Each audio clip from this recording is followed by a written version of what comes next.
Okay, so alam natin bukas is Ash Wednesday.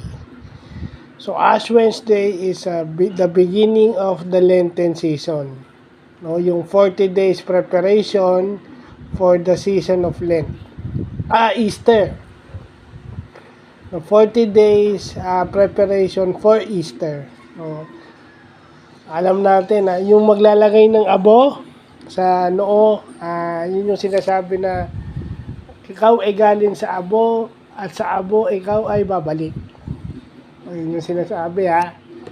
You came from dust and to dust you shall return. No? So, simpleng ano lang yun. Lahat tayo mamamatay. No?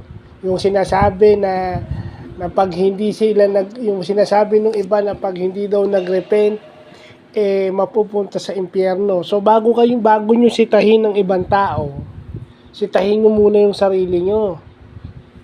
Kung may dapat kalusin, kung sa tingin nyo dapat kalusin, pag sumusobra na, di ba? Bakit? Yung ibang tao lang ba ang sumusobra? Kayo hindi. Mahirap sa mga tao ngayon yung nagmamalinis. Nakikita yung ibang tao, sinasabi, pag sumusobra na, kailangan kalusin. O di kayo mauna. Bago nyo tignan yung puhing sa mata ng ibang tao, tignan nyo muna yung sarili nyong puhing. Kasi yung sarili nyong puhing, hindi nyo nakikita. Huwag kayong magpaka-hipokrito na tumutulong kayo, tapos hindi nyo naman tinatapos. Huwag kayong magpaka-hipokrito na pag tinatanong kayo, ang dami nyong alibay. Kesyo, misyonero kayo, may misyon kayo, ganyan. Ang misyon nyo ay maging mabuting tao. No? At yun hindi na dapat pinagsasabi, at yun dapat tinatapos. Kung pinasok nyo ang isang bagay, tatapusin nyo yun. Kahit na medyo nahihirapan kayo.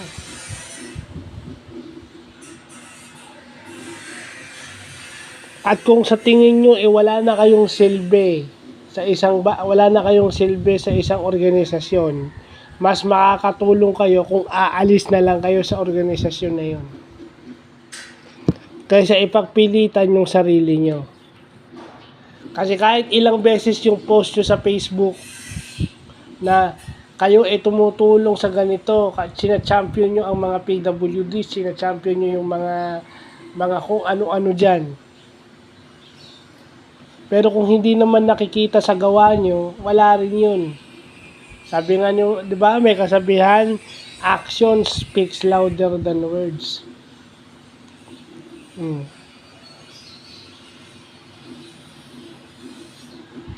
Baka kayo yung mga may pinangako na hindi nakita o hindi na ibigay. So wala kayong pinagkaiba sa mga politiko, yung banat ng banat o daldal ng daldal sa ibang tao. Napupunan nyo yung kasalanan ng ibang tao, pero yung kasalanan nyo hindi nyo makita. Kung meron man dapat kalusin, kalusin nyo muna yung mga kasalanan nyo. Dahil makasalanan din kayo. Baka kayo pa yung mapunta sa impyerno. No? Hindi naman natin malalaman kung sino ang pupunta sa impyerno. Yung nasa itaas lang makakapagsabi kung sa langit tayo o sa impyerno.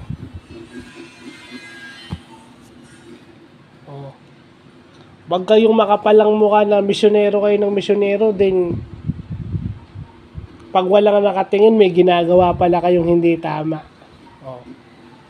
Wala akong binanggit tamaan ng tamaan.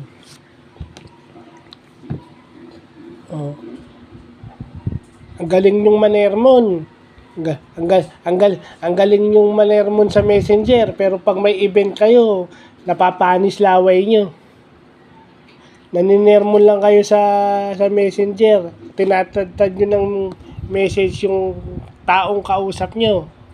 Pero pag may event kayo, para kayong di makabasag pinggan. Natatahimik pag maraming tao. Pag may mga ganyan kayo, seek professional help and pray more earnestly.